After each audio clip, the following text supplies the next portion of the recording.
Hi guys, good morning guys. आज अपना AS11 CA inter group 1 accounts का अपना क्रैश कोर्स चल रहा है सर, अकाउंटिंग स्टैंडर्ड्स का। उसके अंदर कल सर हमने accounting standard number 2 inventory valuation का कल हमने अकाउंटिंग स्टैंडर्ड पूरा खत्म किया, जिसके अपन ने 2 लेक्चर डाले हैं सर।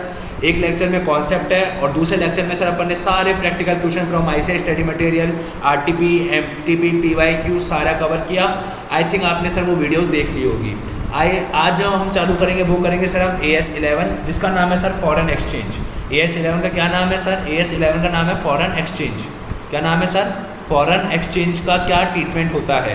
क्लियर है? Yes sir. ये कौन डील करता है सर? हमारा AS11। तो सर आज जो AS11 हम पढ़ने वाले हैं उसको स्टार्ट करते हैं। तो सर AS11 सर ये नोट्स कहाँ से मिलेंगे हमारे को? सर नोट्स आपको टेलीग्राम चैनल के लिंक से मिल जाएंगे। टेलीग्राम चैनल का लिंक मैं आपको वीडियो के डिस्क्रिप्शन बॉक्स में प्रोवाइड करा दूंगा। आइए अपन बात करते हैं सर फॉरेन एक्सचेंज की। तो सर फटाफट से अपन इधर नोट्स बनाते हैं, और आपको पता है कि जो भी मैं नोट्स बनवाता हूँ वो आपको लिखने पड़ते हैं। अगर आप नहीं लिख सकते अभी सर, मैं रिकमेंड करता हूँ लिखो, बट अगर आप अभी नहीं लिख सकते किसी भी कारणवश, तो सर आप हमारे टेलीग्राम चैनल से उन नोट्सों को डाउनलोड कर सकते हो। आइए सर अपन बात करते हैं फॉरेन एक्सचेंज की।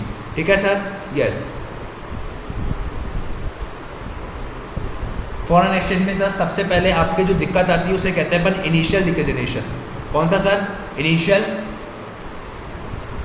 एक सेकंड सर, हाँ ये ठीक है सर। इनिशियल जब रिकॉग्नाइज करते हैं अपन, इनिशियल रिकग्निशन जब अपन करते हैं ना सर, तो दिक्कत आती है। तो ये हमारे को ये पढ़ना है। दूसरा हमारे को पढ़ना है सर सब्सिक्वेंट रिकग्निशन। मैं टॉपिक बता देता हूँ सर अपन को, टॉपिक इसके अंदर क्या क्या पढ़ने हैं अपन को। ठीक है? क्योंकि अगर आपको टॉपिक पता होगा, चैप्टर का ओवरव्यू पता होगा, तो आई थिंक सर आप इजीली क्या कर सकते हो सर? कवर अप कर सकते हो। क्या बोला सर मैंने? इनिशियल रिकग्निशन, सब्सिक्वेंट रिकग्निशन पढ़ना है अपन को। एक अपन को पढ़ना है सर क्या बोलते हैं, conversion of trial balance, conversion of trial balance पढ़ना है सर अपन को एक। ठीक है? और अगला जो पढ़ना है वो पढ़ना है सर हमारे को क्या बोलते हैं, कुछ स्पेशल कॉन्ट्रैक्ट्स होते हैं सर आपके, कि फॉरवर्ड कॉन्ट्रैक्ट होगा तो क्या होगा, और आपका हेजिंग कॉन्ट्रैक्ट होगा तो क्या होगा सर। उसके बाद जो अपन को बेसिकली जो पढ़ना पड़ेगा वो होगा, एक अपन को पढ़ना सर बैलेंस शीट को, नहीं बैलेंस शीट का कन्वर्जन नहीं आता आपके, ट्रायल बैलेंस का ही कन्वर्जन आपके कोर्स में है सर। ये जो 4 चीज़ें हैं अपन को इस टॉपिक के अंदर पढ़नी पड़ेगी फॉरेन एक्सचेंज के अंदर, अगर ये आपको टॉपिक समझना है तो। सर इनिशियल रिकग्निशन के अंदर मैं आपको टॉपिक समझाता हूँ पहले सर। स्टेप नंबर 1 आप हमेशा क्या फॉलो करोगे, मैं आपको वो बताता हूँ सर। सबसे पहले आइए स्टेप नंबर 1 सर स्टार्ट करें। यस सर, स्टेप नंबर 1 में मैंने क्या बोला सर? सबसे पहले आप क्या करोगे सर? रिकॉर्ड करोगे। क्या करोगे सर? आप रिकॉर्ड करोगे ऑल ट्रांजेक्शन्स को। आप रिकॉर्ड करोगे सर सभी ट्रांजेक्शन को। किस पर सर? @स्पोर्ट पर, @स्पोर्ट रेट पर। सर स्पोर्ट रेट क्या होती है आइए समझते हैं सर। मान लीजिए मैंने जैसे 1 अप्रैल 2012 को आपके साथ ट्रांजेक्शन करा $100 का। ठीक है? मान लो मैंने परचेज करी आपसे $100, परचेज करे गुड्स $100 के, तो मैं एंट्री क्या करूँगा sir? Purchase account debit to creditor account $100 multiply by जिस दिन 1 अप्रैल को जो रेट होती है उसे हम कहते हैं स्पॉट रेट। क्या कहते हैं सर उसे अपन? Spot rate. स्पॉट रेट का मतलब होता है ट्रांजेक्शन वाली रेट। कौन सी वाली sir? On the date of transaction. जो ट्रांजेक्शन पे जो डेट है, ट्रांजेक्शन पे जो रेट होती है ना, हम उसे ही क्या कहते हैं सर? Spot rate. समझ में आई क्या बात? Yes sir. फिर अपन बात करते हैं सर स्टेप नंबर 2 की। स्टेप नंबर 2 में हम क्या करेंगे सर? स्टेप नंबर 2 के अंदर हम क्या करेंगे सर? हम जो भी मतलब डिक्रीज़ होगा या जो भी इंक्रीज़ होगा ट्रांजेक्शन में, डिक्रीज़ या इंक्रीज जो भी ट्रांजेक्शन के अंदर जो कुछ भी होगा, डिक्रीज़ इंक्रीज़ इन ट्रांजेक्शन में अगर कुछ भी इंक्रीज़ होता है या डिक्रीज होता है, तो हम क्या करते हैं? उसकी वैल्यू फाइंड आउट कर लेते हैं। क्या फाइंड आउट कर लेते हैं? हम फाइंड आउट करेंगे वैल्यू। बट जो वैल्यू फाइंड आउट करेंगे वो किसके अंदर करेंगे sir? In the terms of foreign currency. Sir foreign currency के टर्म्स में ही हमारे को क्या करना पड़ेगा? उसकी वैल्यू फाइंड आउट करनी पड़ेगी। सर बच्चे क्या गलती करते हैं पता है? बच्चे को ये AS इसलिए हार्ड लगता है क्योंकि वो फॉरेन करेंसी में कैलकुलेट नहीं कर पाता, वो इंडियन करेंसी में कैलकुलेट करता है, मतलब वो रुपये में कैलकुलेट करता है, फॉरेन करेंसी में कैलकुलेट नहीं कर पाता। इस कारण से इसको ये AS हार्ड लगने लगता है। फिर सर आइए अपन इसका एक एग्जांपल लेते हैं ताकि आपको स्टेप 1 क्लियर हो इनिशियल रिकग्निशन की। आइए सर मैं एक एग्जांपल लेता हूँ आपके सामने। Example number 1 sir, let suppose मान लीजिए सर, जैसे कि मैंने ऑन 1 अप्रैल क्या बोला था मैंने? ऑन 1 अप्रैल 2022 वो मान लो मैंने परचेज़ करी सर, क्या परचेज़ करी मैंने सर, परचेज़ करे goods at the rate $100, at the rate $100, ठीक है सर, एट द रेट $100 के मैंने क्या करे सर, गुड्स परचेज़ करे हैं, ठीक है। फिर क्या हुआ सर, अब मेरी बात सुनना, परचेज़ करे ऑन द डेट, जो स्पॉट रेट थी उस दिन, जो स्पॉट रेट थी वो थी सर $50 पर डॉलर, ये डॉलर है, और ये $1 की जो रेट है, $1 की जो रेट है वो कितने रुपए सर आपके पास, ₹50, ठीक है। तो बताइए आप एंट्री क्या करोगे, मैंने क्या बताया था, जब भी ट्रांजैक्शन रेट होता है, जब भी रिकॉर्ड करोगे आप सभी ट्रांजैक्शन को एट स्पॉट रेट से, मतलब आप क्या एंट्री करोगे सर, आप एंट्री करोगे परचेज अकाउंट डेबिट, आप एंट्री क्या करोगे sir, purchase account debit to creditor account, yes sir, creditor से हमने खरीदा है, कितने रुपए का खरीदा है सर हमने, किस अमाउंट से करेंगे sir, $100 multiply bye 50, that mean sir 5000 rupees से एंट्री कर देंगे क्या, यस सर, क्लियर है। क्योंकि हमने कब से, जिस दिन ट्रांजैक्शन हुआ है उस दिन की रेट से अपन क्या करेंगे सर, अपन उस दिन की रेट से क्या करेंगे, अपन उस दिन की रेट से क्या करेंगे सर, ट्रांजैक्शन को रिकॉर्ड करेंगे। आइए सर अब मैं बात करता हूँ सेकंड सिनेरियो की। फिर मैंने क्या करा, आफ्टर 1 मंथ, मैंने क्या बोला sir, after 1 month I have paid, मान लो मैंने पे कर दिया है, किसको पे कर दिया है, क्रेडिटर को, क्रेडिटर को कितना % डिस्काउंट पर, एट द रेट 10% डिस्काउंट पर, मान लो मैंने क्रेडिटर को बोला 10% डिस्काउंट पे कर दिया।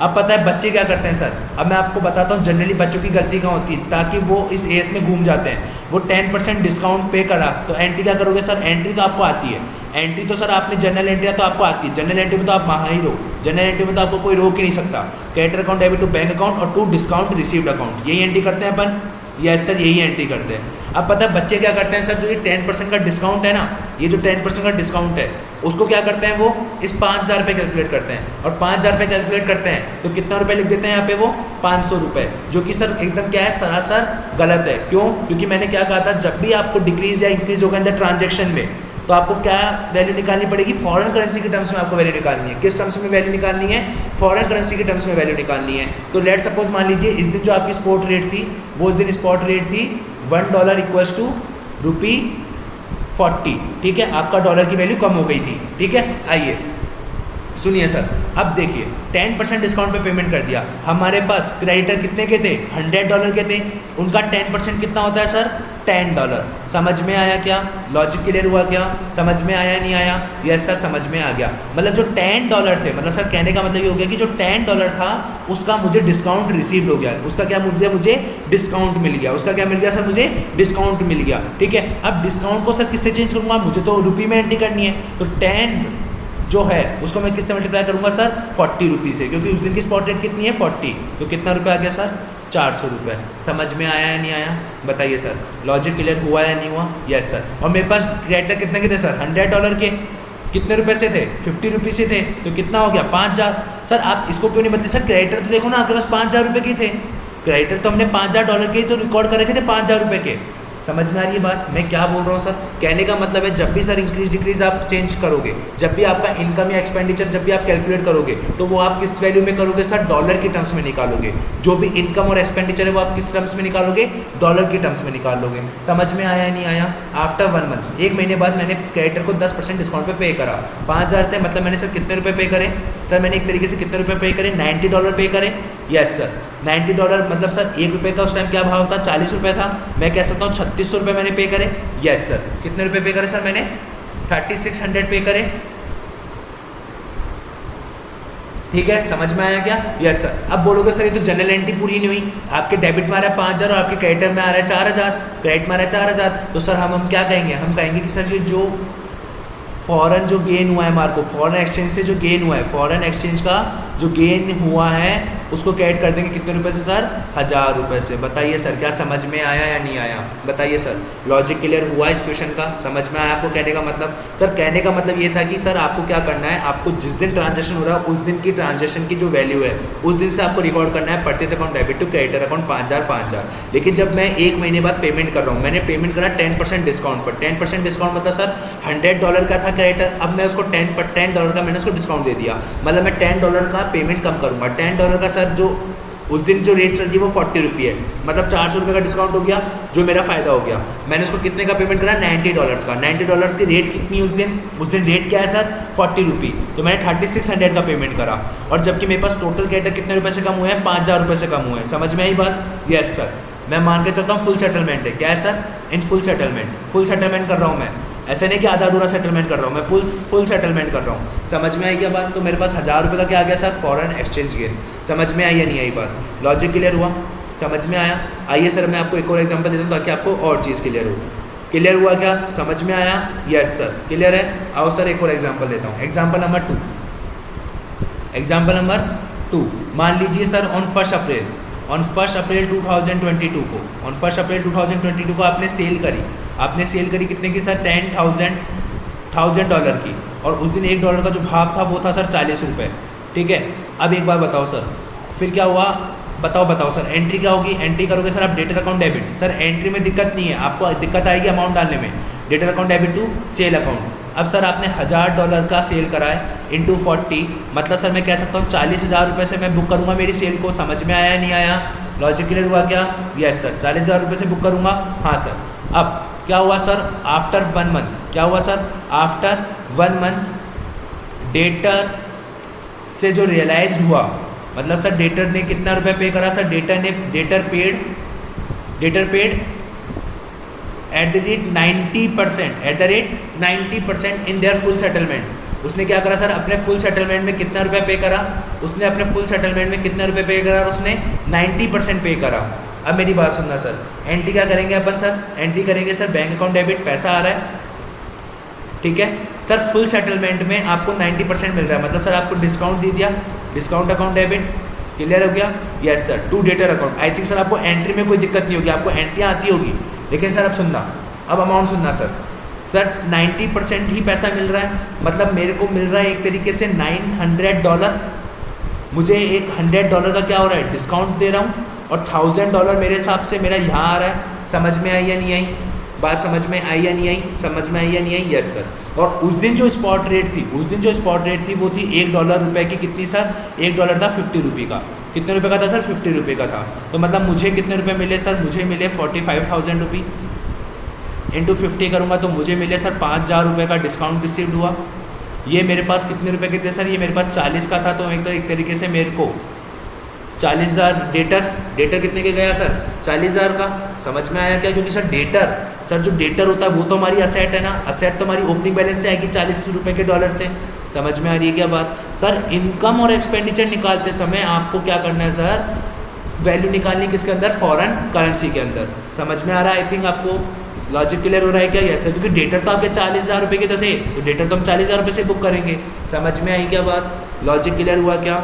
Yes sir. वही तो लिखा है मैंने आपको नोट्स में कि जब भी सर आपका इंक्रीज या डिक्रीज होगा ट्रांजैक्शन में, तो जो आपको वैल्यू निकालनी है इंक्रीज या डिक्रीज की, मतलब जो भी डिस्काउंट रिसीव होगा या जो भी डिस्काउंट आपको मिलेगा या पे करोगे आप, जो भी डिस्काउंट आप दोगे, उसकी वैल्यू आपको फॉरेन करेंसी टर्म्स में निकालनी है। किस टर्म्स में निकालनी है? फॉरेन करेंसी में। और बाकी सब कुछ तो सेम है सर। अब एक बार बताओ सर, एंट्री आपकी मैच नहीं हुई, लेकिन सर आपको गेन हो गया। क्या हो गया सर? आपको फॉरेन एक्सचेंज का गेन हो गया। कितने का गेन हो गया सर? आपको फॉरेन एक्सचेंज गेन अकाउंट कितने रुपये से गेट हो जाएगा आपका सर? 50,000 रुपये और 40,000 रुपये, मतलब सर 10,000 रुपये से आपको क्या हो जाएगा सर? गेन हो जाएगा। समझ में आ रहा है या नहीं आ रहा सर? लॉजिक क्लियर हो रहा है या नहीं हो रहा सर? समझ में आया या नहीं आया? क्लियर हुआ या नहीं हुआ? क्लियर है? Yes sir. तो आई थिंक सर आपको दोनों एग्जांपल्स के थ्रू आपको समझ में आया होगा कि मैंने स्टेप नंबर 1 जो इनिशियल रिकग्निशन होता है वो किस टाइप से कंपनियां करती है सर। स्टेप नंबर 1 आपका जो भी ट्रांजेक्शन हो रहा है उस डेट पर जो भी आपकी वैल्यू से आप रिकॉर्ड कर दो। स्टेप नंबर 2 आप जब भी कोई इंक्रीज या डिक्रीज होगा ट्रांजेक्शन में, मतलब जो आपका कोई पेमेंट अगर आप डिस्काउंट पर कर रहे हो या फिर आपको जो पेमेंट रिसीव हो रहा है वो डिस्काउंट पर रिसीव होता है, तो जो भी आप डिस्काउंट वाला जो फैक्टर है उसकी आप वैल्यू कैसे निकालोगे सर? फॉरेन करेंसी टर्म्स में निकालोगे। किस टर्म्स में निकालोगे सर? फॉरेन करेंसी टर्म्स में निकालोगे। बट बाई चांस मान लीजिए, अब मैं आपको एक और एग्जांपल देता हूँ। बट बाई चांस मान लीजिए अगर एक और example, let suppose sir example number 3 sir आपने क्या करा? ऑन 1 अप्रैल 2022 को आपने सर परचेज़ करी। क्या करी सर? आपने परचेज़ करी $1,000 की एट द रेट 40 रुपये पर डॉलर है, और एट द रेट ₹40 पर डॉलर, मतलब $1 का भाव क्या है? 40 रुपये था उस दिन।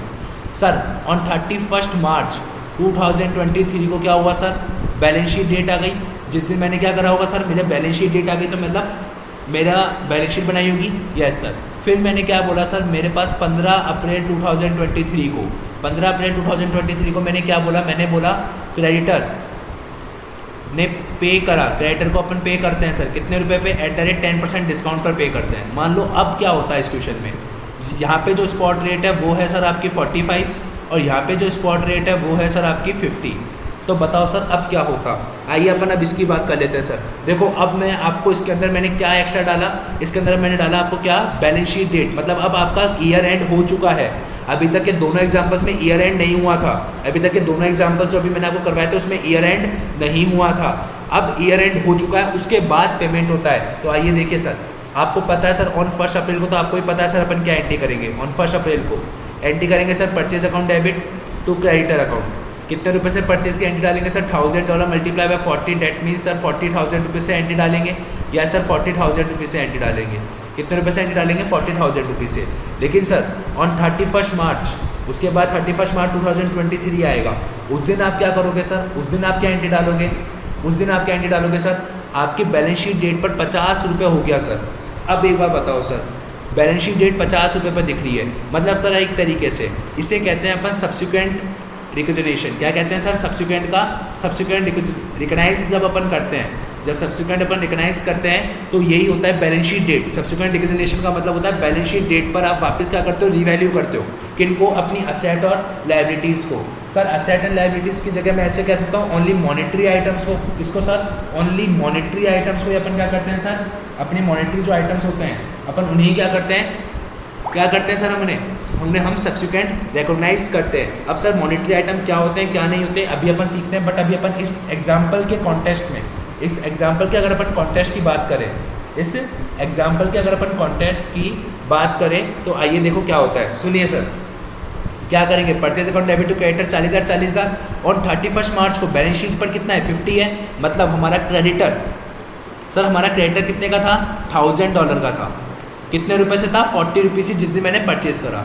लेकिन अब कितने रुपए से हो गया सर, 50 रुपये से, मतलब सर आपकी एक तरीके से 10 रुपये पर डॉलर, 10 रुपये पर डॉलर आपकी लायबिलिटी बढ़ गई। यस सर, लायबिलिटी बढ़ेगी तो आप क्या करोगे, लायबिलिटी को क्रेडिट करोगे टू क्रेडिटर अकाउंट। कितने रुपये से सर, हम एंट्री करेंगे सर $1000 है, और हर एक डॉलर पर 10 रुपये बढ़ गए, मतलब सर 10,000 रुपये।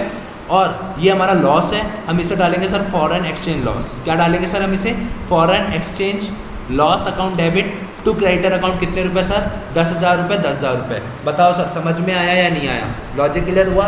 Yes sir. अब मैं बात करता हूँ ऑन 15 अप्रैल। अब मैं 15 अप्रैल को क्या कर रहा हूँ सर, पेमेंट कर रहा हूँ। ऑन 15 अप्रैल को मैं क्या कर रहा हूँ सर, पेमेंट। अब देखिए सर, पेमेंट करते समय वही आपको मैंने क्या बताया था, डिस्काउंट है। डिस्काउंट का अमाउंट मतलब आपको किस में निकालना पड़ेगा, डॉलर्स में निकालना पड़ेगा, ठीक है। अब एक बार बताओ सर, $1000 थे, यस सर। डिस्काउंट का अमाउंट निकाले सर, सबसे पहले $1000 थे। $1000 का 10% कितना होता है सर, $1000 का 10% होता है $100। कितना सर, $100, मतलब आपने $100 का डिस्काउंट आपको रिसीव हुआ है, मतलब आपके लिए इनकम है 2 डिस्काउंट रिसीव्ड। कितने सर, $100। आपको सर पेमेंट कितना करना पड़ेगा, टू बैंक, कितने करना पड़ेगा, $900 का। और सर आपके पास क्रेडिटर कितने के होंगे सर, आपके पास जो क्रेडिटर होंगे वो होंगे $1000 के। समझ में आई या नहीं आई बात, लॉजिक क्लियर हुआ या नहीं हुआ। Yes sir. अब multiply by multiply by multiply by, ये इंपॉर्टेंट है सर। कितने से मल्टीप्लाई करोगे सर, 45 रुपये से मल्टीप्लाई करोगे। Yes sir, 45। अब मुझे एक बार बताओ सर, क्रेडिटर को कितने से मल्टीप्लाई करोगे। सर क्रेडिटर को एक बार बताओ सर, क्रेडिटर को अपन 45 से मल्टीप्लाई करेंगे नहीं, क्योंकि ये सर क्रेडिटर का रिवैल्यूएशन लास्ट डेट पर कब हुआ था सर, क्रेडिटर का रिवैल्यूएशन लास्ट डेट पर हुआ था कितने पर, 40,000 प्लस 10,000। टोटल क्रेडिटर कितने के हो गए थे सर, हमारे पास 50,000 रुपये के थे, मतलब मैं एक तरीके से कितने से मल्टीप्लाई करूँगा, 50 रुपये से। क्या ये चीज़ समझ में आई क्या आपको, बताइए सर, क्या ये चीज़ समझ में आई आपको, लॉजिक क्लियर हो रहा है इसके पीछे का। मैंने क्या बोला कि सर जैसे आप परचेज करोगे तो purchase account debit to creditor account 40,000। Creditor आपने रिवैल्यू करा 10,000 रुपये से, तो आपके क्रेडिटर कितने के हो गए, 50,000 रुपये के। तो 15 अप्रैल को 50,000 रुपये से पेमेंट करेंगे, creditor account debit 50,000 to discount receive. कितने रुपये सर, 4500 रुपये। और इसका कितना आएगा सर, 900 इंटू 45, फटाफट से कीजिए सर, 900 इंटू 45 अगर मैं करता हूँ सर, तो बताइए आपके पास कितना आता है, बताइए सर। 900 इंटू 45 कितना आता है सर, 40,500। कितना आता है सर, 40,500।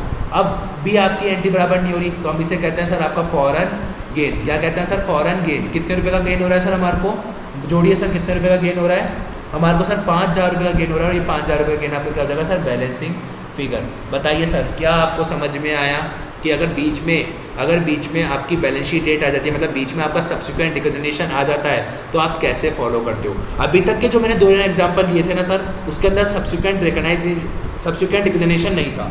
सब्सिक्वेंट रिकॉग्निशन नहीं था, सब्सिक्वेंट रिकॉग्नाइज नहीं कर रहे थे अपन। लेकिन इस क्वेश्चन में हमारे को सब्सिक्वेंट रिकॉग्नाइज करना पड़ेगा क्योंकि बैलेंस शीट डेट आ गई सर।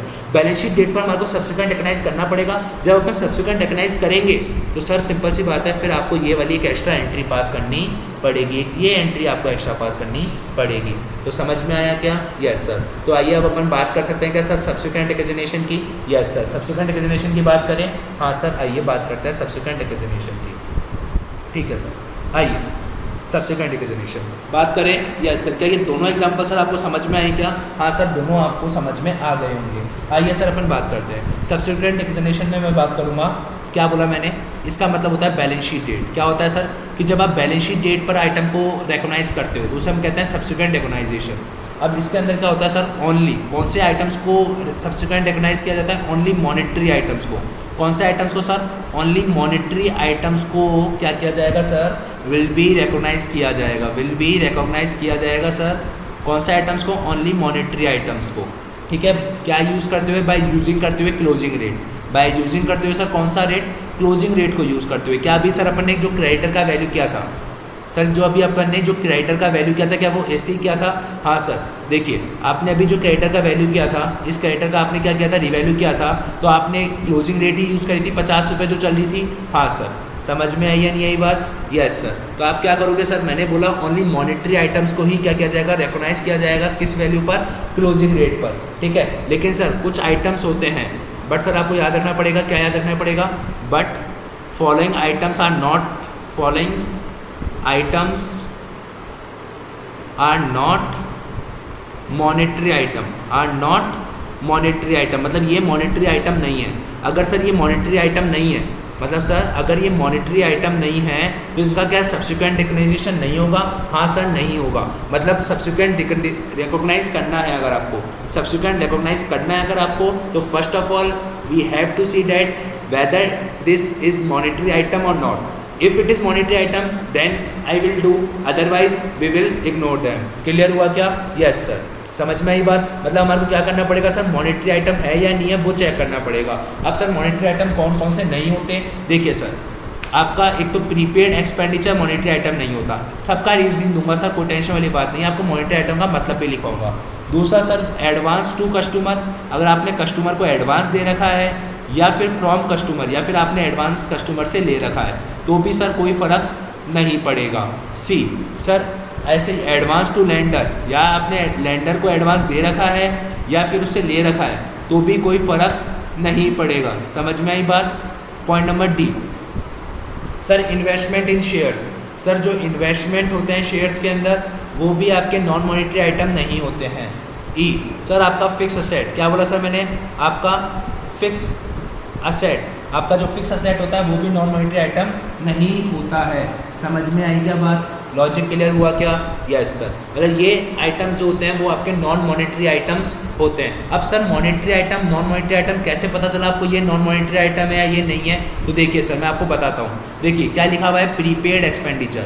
मॉनेटरी आइटम का पहले मतलब समझो आप, मॉनेटरी आइटम होता क्या है। आइए सर सबसे पहले अपन मॉनेटरी आइटम का मतलब समझते हैं कि एक्चुअली में मॉनेटरी आइटम होता क्या है। देखिए sir monetary item, monetary item का मतलब होता है सर, मॉनेटरी आइटम का मतलब होता है जिनका सर सेटलमेंट, जिनका सर सेटलमेंट जो होता है वो कैश में होता है। किस में होता है सर?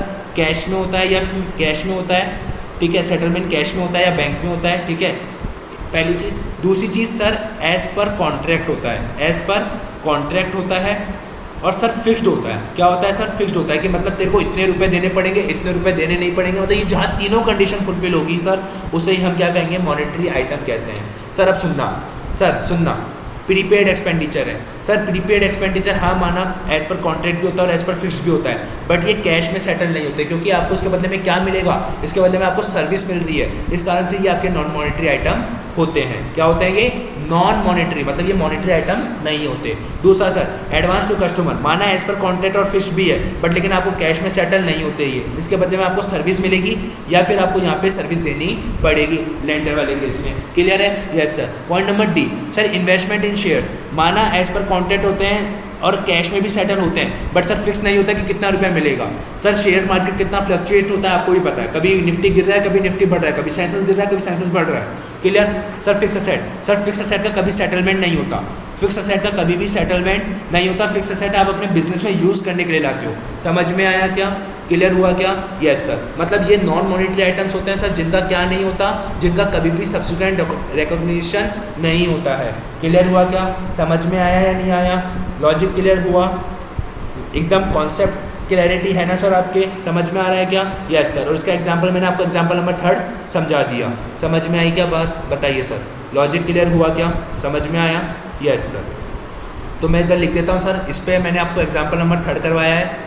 और ये जो है, और ये जो सब इनिशियल रिकग्निशन था, इस पर मैंने आपको एग्जांपल नंबर 1 और 2 करवाया है। बताइए सर, क्या आपको कॉन्सेप्चुअल क्लैरिटी आ रही है? आपको फील आ रहा है कि हाँ सर एग्जाम में अब क्वेश्चन हो जाएगा, हमारे से बन जाएगा क्वेश्चन? समझ में आ रही है क्या बात? लॉजिक क्लियर हो रहा है क्या? Yes sir. आइए अब अपन बात करते हैं sir conversion of trial balance की।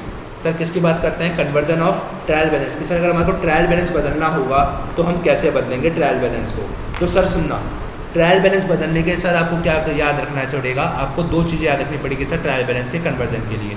मैं इसको थोड़ा सा सर साइड में कर देता हूँ ताकि आपको ये दिक्कत नहीं आएगी।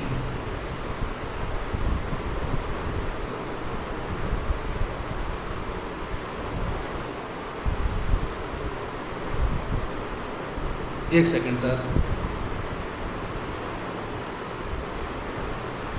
ठीक है सर। आइए अपन इधर बात करते हैं, क्लियर है क्या? Yes sir. आइए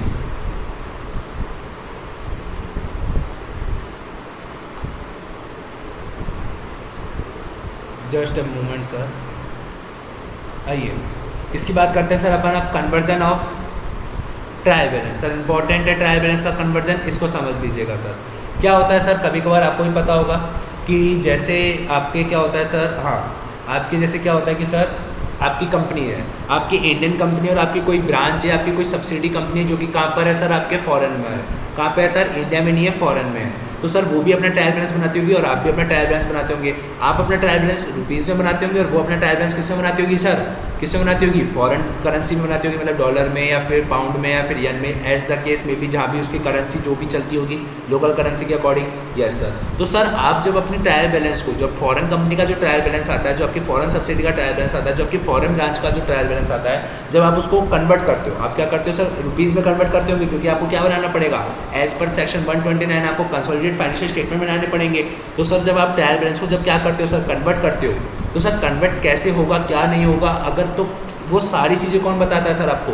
AS 11 बताता है। तो सर AS 11 के अंदर जब आप ट्रायल बैलेंस को कन्वर्ट करते हो तो sir they are 2 rules, they are 2 types. Sir एक होता है अगर आपकी इंटीग्रल, अगर सर एक आपका इंटीग्रल फाइनेंशियल ऑपरेशन है, इंटीग्रल ऑपरेशन है एक, तो सर आपका एक होता है सर आपका नॉन इंटीग्रल ऑपरेशन, एक होता है सर आपका नॉन इंटीग्रल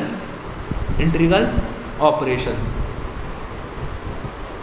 ऑपरेशन होता है वो एक तरीके से अपन कह सकते हैं it is extension of an reporting activity.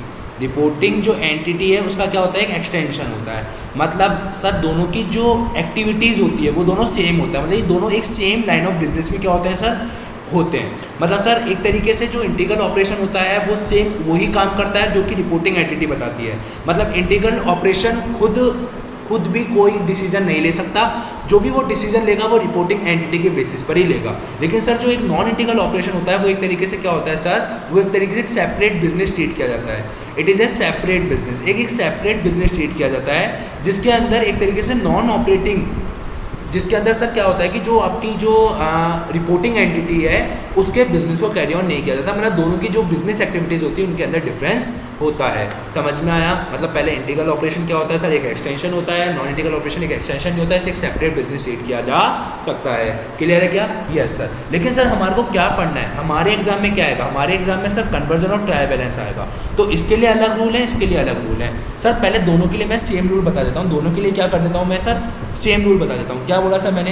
कि जो भी डेप्रिसिएशन होगा एंड जो भी फिक्स असेट होगा, आपका डेप्रिसिएशन एंड जो फिक्स असेट होगा वो सर क्या होगा? सेम रेट से ही कन्वर्ट होगा।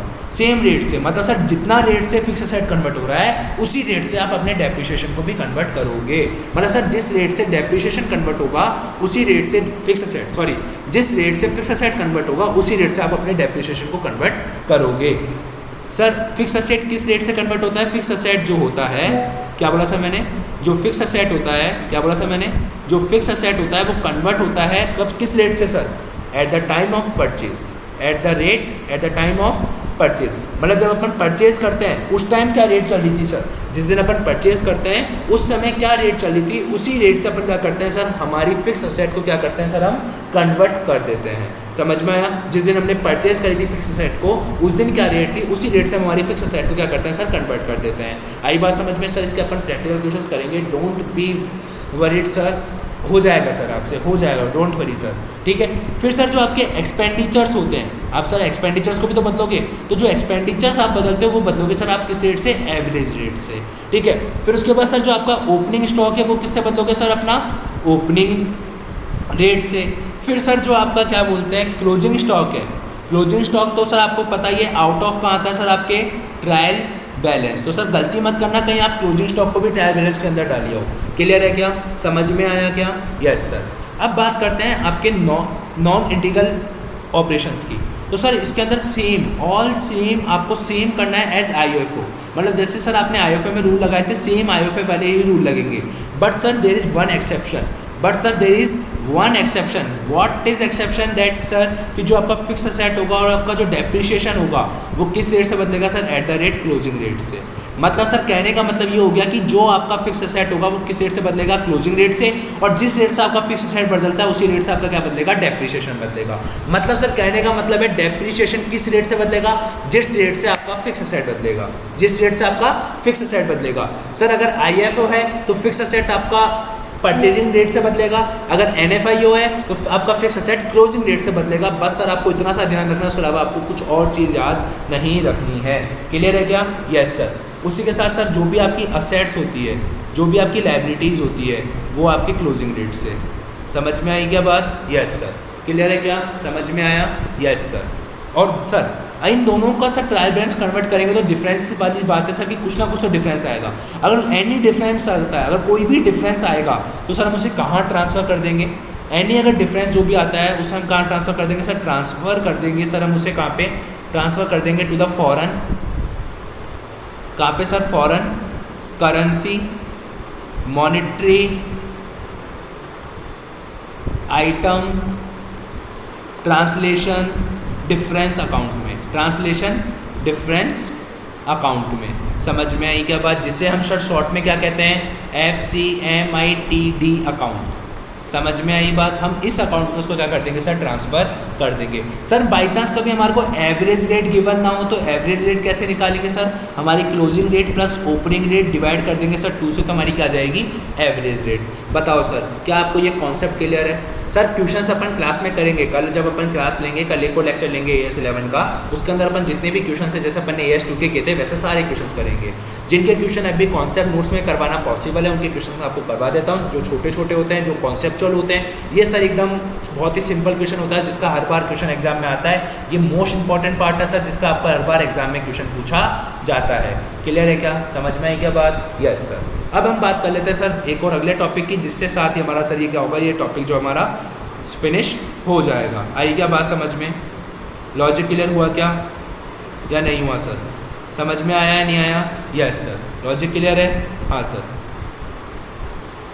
एक second sir, just a moment sir. अब अपन बात कर लेते हैं सर किसकी, अब हम बात करते हैं सर किसकी, हमारे स्पेशल कॉन्ट्रैक्ट्स की। हमारे इस चैप्टर का सर लास्ट टॉपिक इस AS का स्पेशल कॉन्ट्रैक्ट्स। सर 2 टाइप के स्पेशल कॉन्ट्रैक्ट्स होते हैं आपके, 2 टाइप के कॉन्ट्रैक्ट्स होते हैं सर। एक होता है फॉरवर्ड कॉन्ट्रैक्ट, एक होता है सर आपका फॉरवर्ड कॉन्ट्रैक्ट, एक होता है सर आपका कौन सा कॉन्ट्रैक्ट, हैजिंग कॉन्ट्रैक्ट। अब सर फॉरवर्ड कॉन्ट्रैक्ट क्या होता है सर, ये दोनों ही कॉन्ट्रैक्ट ऐसे होते हैं जो कि आपके है ना, मतलब फाइनेंशियल, जब भी आप फॉरेन एक्सचेंज वाला कोई भी ट्रांजेक्शन करते हो तो उसके अंदर आप अपने मतलब अपने आप को सेव करने के लिए, अपने आप को सिक्योरिटी प्रोवाइड कराने के लिए आप फॉरवर्ड कॉन्ट्रैक्ट या फिर हेजिंग कॉन्ट्रैक्ट में एंटर होते हो। सर ये क्या होते हैं फॉरवर्ड कॉन्ट्रैक्ट तरीके से? सर आपने क्या करा, जैसे मान लो आपको 2 साल बाद पेमेंट देना है और आपको लगता है यार 2 साल बाद पेमेंट देना है, क्या पता उस दिन यार डॉलर की क्या रेट चल रही होगी, मुझे ज़्यादा पेमेंट करना पड़ जाएगा तो मेरे को नुकसान हो जाएगा। तो आप सर बैंक के साथ जाते हो, बैंक के पास जाते हो, जो भी डीलर्स होते हैं ऑथराइज उनके पास जाते हो, जो फॉरेन एक्सचेंज में काम करते हैं उनसे आप क्या करते हो सर, फॉरवर्ड कॉन्ट्रैक्ट में एंटर हो जाते हो और उनको बोलते हो कि सर जो भी 2 साल बाद आज जो आप रेट डिसाइड करोगे उसी रेट पर हम क्या करेंगे, आपसे खरीद लेंगे, उसे कहते हैं सर हम फॉरवर्ड कॉन्ट्रैक्ट। ऐसे सर हेजिंग कॉन्ट्रैक्ट भी सेम ऐसा ही होता है। इसको सर आपको जब भी डिटेल में पढ़ना हो तो आप सर जब भी सीए फाइनल के एसएफएम आउट आएगा तो सीए फाइनल के एसएफएम में आप इसको पढ़ाई करोगे। क्लियर है क्या, समझ में आ रही है बात? Yes sir. तो आइए अब अपन बात करते हैं सर फॉरवर्ड कॉन्ट्रैक्ट की। तो सर जो भी फॉरवर्ड कॉन्ट्रैक्ट होता है सर, जो भी फॉरवर्ड कॉन्ट्रैक्ट होता है उसके अंदर सर आपके 2 टाइप के क्वेश्चंस आते हैं फॉरवर्ड कॉन्ट्रैक्ट में। कौन कौन से? एक होता है सर आपका स्पेक्युलेटिव, एक होता है सर आपका हेजिंग। क्या होता है सर? हेजिंग। क्लियर है?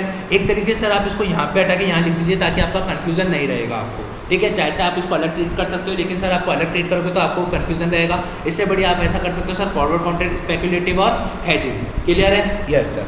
अगर सर आपका स्पेक्युलेटिव है, अगर सर वो आपका किस नेचर का है, अगर वो सर आपका स्पेक्युलेटिव नेचर का है, किस नेचर का है सर वो? अगर आपका स्पेक्युलेटिव नेचर का है तो सर आपको कुछ नहीं करना, एक बात सुनना सर, अगर वो स्पेक्युलेटिव नेचर का है तो देखिए सर आपकी जो भी रेट होगी ऑफ सेलिंग डेट पर, जो भी रेट है सर आपकी किस पर, सेलिंग डेट पर जो भी रेट है आपकी, ठीक है, सेलिंग डेट पर जो भी रेट होगी उसमें से क्या माइनस कर देंगे सर हम, जो भी आपकी एग्रीड वैल्यू रेट होगी, आपकी क्या सर, एग्रीड जो वैल्यू रेट है, जिस दिन आपने सर जो जिस वैल्यू पर आपने एग्री करा है उस वाली रेट को अपन क्या कर देंगे, माइनस कर देंगे, और हमारे पास क्या आ जाएगा सर, प्रॉफिट या लॉस। क्या आ जाएगा सर हमारे पास, प्रॉफिट या लॉस। समझ में आया क्या? Yes sir. अब मेरी बात सुनना सर, अगर ये प्रॉफिट एंड लॉस होगा, अब कैसे पता चलेगा सर? अगर पॉजिटिव आया तो क्या होगा, नेगेटिव आया तो क्या होगा? सर देखो पॉजिटिव आया तो लॉस होगा और नेगेटिव आया तो प्रॉफिट होगा। सर कैसे, समझा दीजिए एक बार। लेट सपोज मान लीजिए आपने क्या करा सर, आपने सर जिस दिन आपको सर फॉरवर्ड कॉन्ट्रैक्ट करना था, जिस दिन सर आपने फॉरवर्ड कॉन्ट्रैक्ट करा उस दिन सर सेलिंग डेट चल रही थी, जिस दिन आपने फॉरवर्ड कॉन्ट्रैक्ट करा उस दिन सेलिंग डेट चल रही थी, मतलब 2 साल बाद के लिए आपने फॉरवर्ड कॉन्ट्रैक्ट किया था, उस दिन सेलिंग डेट चल रही थी लेट सपोज मान लीजिए 100 रुपये, और आपने एग्री कितने पे करा सर, 80 रुपये में। तो सर एक तरीके से आपको क्या हो गया, 20 रुपये का लॉस हो गया, क्योंकि आपको अब 20 रुपये कम मिलेंगे। अगर डेटर का पॉइंट ऑफ व्यू होता है स्पेकुलेशन, आपको स्पेकुलेशन ही तो करना था सर, आपको प्रॉफिट कमाना था, बट आप प्रॉफिट नहीं कमा पाओगे क्योंकि रेट क्या करी उसने, कम कोट करी थी। समझ में आई क्या बात? Yes sir. क्लियर हुआ? मतलब सर अगर आपकी सेलिंग डेट में से, अगर आप सेलिंग डेट की जो रेट है उसमें से अगर आप अपनी एग्रीड वैल्यू डेट को माइनस कर दोगे तो जो भी डिफरेंस आता है उससे हम क्या कहते हैं सर, प्रॉफिट एंड लॉस। लेकिन सर अगर मैं बात करता हूँ अब किसकी हेजिंग वाले की अगर मैं बात करूँ सर, तो जो भी आपकी रेट ऑफ ट्रांजेक्शन है, क्या बोला सर मैंने, रेट ऑफ ट्रांजेक्शन डेट पर क्या रेट है सर आपकी, क्या बोला सर मैंने, ट्रांजेक्शन डेट पर क्या रेट है, उसमें से क्या माइनस कर दोगे सर आप एग्रीड वैल्यू रेट को क्या माइनस कर दोगे सर, आप एग्रीड वैल्यू रेट, जो भी आपकी एग्रीड वैल्यू रेट थी उसको माइनस कर दोगे, तो आपके पास बताइए सर क्या आ जाएगा, प्रॉफिट या लॉस। अब प्रॉफिट एंड लॉस सर जो भी होगा वो आपको क्या करना पड़ेगा सर, आप प्लस आएगा तो लॉस होगा और नेगेटिव आएगा तो सर आपको क्या होगा, प्रॉफिट होगा। बट ध्यान रखना सर ये जो प्रॉफिट एंड लॉस है वो आपका ट्रांसफर होगा किसके अंदर, पीएनएल के अंदर, बट कैसे होगा सर, प्रोपोर्शनेटली। समझ में आया? जो भी आप ट्रांसफर करोगे सर अब वो आप कैसे करोगे, प्रोपोर्शनेटली ट्रांसफर करोगे, प्रोपोर्शनेटली ट्रांसफर करोगे। ठीक है क्या, समझ में आ रहा है क्या बात? Yes sir. क्लियर? और सर प्रोपोर्शनेटली ट्रांसफर कैसे करेंगे सर, अमाउंट कैसे निकालेंगे, बहुत ईजी है सर। जो भी आपका प्रॉफिट एंड लॉस है उसको आप मल्टीप्लाई करोगे किससे सर, रेस्ट ऑफ मंथ से, कि कितने महीने बचे हैं, और डिवाइड कर दोगे सर किससे, आपके फॉरवर्ड मंथ से, कि भाई कितने महीने का आपने कॉन्ट्रैक्ट किया था और कितने महीने पहले आप उस कॉन्ट्रैक्ट को कैंसिल कर देते हो। समझ में आई क्या बात? लॉजिक क्लियर हुआ क्या? ये था सर आपका हेजिंग और ये था आपका स्पेकुलेशन, जबकि स्पेशल कॉन्ट्रैक्ट इसके कल क्वेश्चंस का हम करेंगे सर। ये भी एक इंपॉर्टेंट टॉपिक है जो आपके एग्जाम में पूछा जाता है। तो सर अब हम क्या करने वाले हैं सर, अब हम कल की क्लास जो लेंगे AS 11 की, उसके ऊपर रिलेटेड जितने भी क्वेश्चंस अभी तक आज अपन ने जो भी कॉन्सेप्ट पढ़ा है उससे रिलेटेड जो भी कॉन्सेप्ट है अपन वो कल खत्म करेंगे। बट सर एक थ्योरी कॉन्सेप्ट रह जाता है जो कि बहुत इंपॉर्टेंट रहता है। आइए सर मैं उसको भी लिखवा देता हूँ ताकि आपका कुछ भी नहीं छूटेगा। समझ में आई क्या बात? Yes sir. आइए अपन उसको भी लिख लेते हैं सर। क्लियर है सर? समझ में आ रहा है क्या? Yes sir. आइए अपन उसको लिखते हैं सर।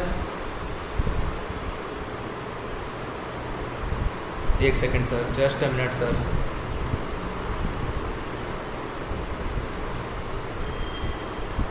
ठीक है सर, आइए अपन उसको लिखते हैं सर। एक चार्ट बनवा देता हूँ सर मैं आपको, कि कभी कभार क्या होता है सर, आपको दिक्कत आ जाती है कि सर ये फॉरेन एक्सचेंज गेन जो लॉस आया है, जो भी ये फॉरेन गेन या जो लॉस आया वो हम ट्रांसफ़र कहाँ करेंगे, हम ये ट्रांसफ़र का करेंगे। तो सर इसके दो रूल हैं। अगर मैं पैरा 13 के अकॉर्डिंग जाऊँ सर, मैं अगर पैरा 13 के अकॉर्डिंग बात करता हूँ तो पैरा 13 बोलता है, किसका पैरा 13, AS 11 का, वो बोलता है कि सर आप इसको कहाँ चार्ज कर दो, आप इसे प्रॉफिट एंड लॉस अकाउंट में चार्ज कर दो। आप कहाँ चार्ज कर दो सर इसे, आप अपने इसे प्रॉफिट एंड लॉस अकाउंट में चार्ज कर दो। कहाँ चार्ज कर दो sir, profit and loss account में। लेकिन अगर मैं बात करता हूँ सर पैरा 46 और 46A की, पैरा 46 एंड 46A की अगर मैं बात करता हूँ तो सर ये 3 पार्ट्स में बढ़ जाता है। 3 पार्ट्स में कौन कौन से पार्ट्स में सर, फॉर डेप्रिशिएबल असेट। अगर मैं डेप्रिशिएबल असेट्स की बात करूँ, मतलब जिन पे डेप्रिसिएशन लग सकता है, तो ये क्या होगा सर, उनकी कोस्ट में ऐड हो जाता है, एडेड टू देयर कोस्ट। जो भी डिफरेंस होता है वो उनकी कोस्ट में ऐड हो जाता है। समझ में आई क्या बात, यस सर। लेकिन अगर मैं बात करता हूँ सर नॉन डेप्रिशिएबल की, सर कौन से के लिए मैं बात करता हूँ, नॉन डेप्रिशिएबल असेट्स की अगर मैं बात करता हूँ सर, तो नॉन डेप्रिशिएबल जो असेट्स होती है उसके लिए ये 2 पार्ट्स में और बढ़ जाता है सर। कितने पार्ट्स में बढ़ जाता है सर, ये 2 पार्ट्स में बढ़ जाता है। कौन कौन से 2 पार्ट्स में सर, देखिए अगर नॉन डेप्रिशिएबल असेट है सर, अगर नॉन डेप्रिशिएबल असेट है, एक हो सकता है सर शॉर्ट टर्म लोन लिया हो आपने असेट खरीदने के लिए, एक हो सकता है सर आपने लॉन्ग टर्म लोन लिया हो। क्लियर है क्या, यस सर। एक हो सकता है शॉर्ट टर्म लिया हो, अगर शॉर्ट टर्म होगा तो सर वो कहाँ चल जाएगा, आपके P&L अकाउंट में ट्रांसफर हो जाएगा। अगर वो लॉन्ग टर्म होगा सर, अगर वो लॉन्ग टर्म होगा तो आप इसे कहाँ कर दोगे सर, ट्रांसफ़र कर दोगे कहाँ पे, FCMITD अकाउंट में। समझ में आया क्या सर, जो अभी अपन ने पढ़ा जिसकी फुल फॉर्म। तो सर आपको जो मैंने आज आपको एग्जाम्पल करवाया था, आपको ध्यान है, आपको मैंने आज बहुत सारे एग्जाम्पल करवाए थे ना सर, जहाँ पे मैंने आपको ये करवाया था जो भी आपके फॉरेन एक्सचेंज गेन लॉस आया था, तो एक तरीके से कहाँ से बंद होगा, ये P&L से बंद होगा। क्यों सर, क्योंकि परचेज आप कर रहे हो नॉन डेप्रिशिएबल एसेट और क्रेडिटर हमेशा 1 साल के लिए होते हैं। क्लियर है क्या, यस सर। और देखिए करंट लायबिलिटी होता है मतलब 1 साल के लिए। ये फॉरेन एक्सचेंज गेन है कहाँ से बंद होगा सर, P&L से। ये फॉरेन एक्सचेंज गेन है कहाँ से बंद होगा सर, P&L से बंद होगा। आई या नहीं आई बात समझ में, बताइए सर, लॉजिक क्लियर हुआ या नहीं हुआ सर। ये था आपका AS 11 का कॉन्सेप्ट, जिसको मैंने पूरा इस चार्ट के अंदर समराइज करने की सर कोशिश करी है हल्की सी। अगर सर आपको वीडियो पसंद आई हो तो सर लाइक करें, शेयर करें, सब्सक्राइब करें हमारे चैनल को। और सर ये जो कॉन्सेप्ट नोट्स हैं वो आपको हमारे टेलीग्राम चैनल से मिल जाएंगे। सर आज के लिए अपन इतना ही रखते हैं, आज के लिए सर इतना ही रखते हैं। कल मिलते हैं इसके साथ, जिसमें हम बात करेंगे AS 11 के सारे क्वेश्चन आंसर्स की। तो सर जब तक के लिए tata, bye bye, thank you so much sir, bye.